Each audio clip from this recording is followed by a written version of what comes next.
We have selected tonight's video of the day after seeing the overwhelming response that it received when it was posted on FoxNation.com.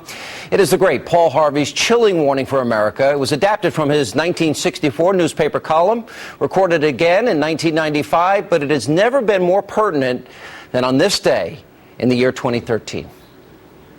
If I were the devil,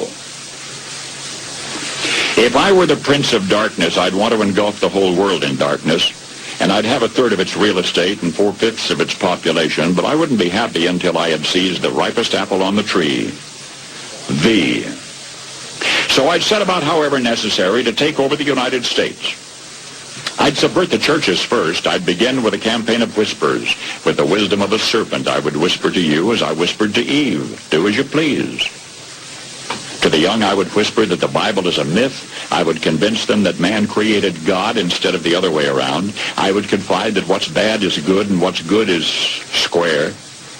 And the old I would teach to pray after me, Our Father, which art in Washington. And then I'd get organized. I'd educate authors in how to make lurid literature exciting so that anything else would appear dull and uninteresting. I'd threaten TV with dirtier movies and vice versa. I'd peddle narcotics to whom I could. I'd sell alcohol to ladies and gentlemen of distinction. I'd tranquilize the rest with pills. If I were the devil, I'd soon have families at war with themselves, churches at war with themselves, and nations at war with themselves, until each in its turn was consumed. And with promises of higher ratings, I'd have mesmerizing media fanning the flames. If I were the devil, I would encourage schools to refine young intellects, but neglect to discipline emotions. Just let those run wild. Until before you knew it, you'd have to have drug-sniffing dogs and metal detectors at every schoolhouse door. Within a decade, I'd have prisons overflowing. I'd have judges promoting pornography.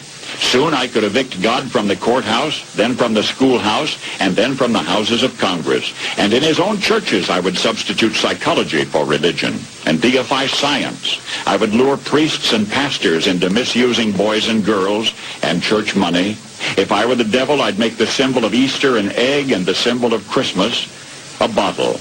If I were the devil, I'd take from those who have and give to those who wanted until I had killed the incentive of the ambitious. And what'll you bet? I couldn't get whole states to promote gambling as the way to get rich. I would caution against extremes in hard work, in patriotism, in moral conduct. I would convince the young that marriage is old-fashioned, that swinging is more fun, that what you see on TV is the way to be. And thus I could undress you in public, and I could lure you into bed with diseases for which there is no cure. In other words, if I were the devil, I'd just keep right on doing what he's doing. Paul Harvey. Good day. As relevant now as 1964. Pretty startling. That is all the time we have left this evening.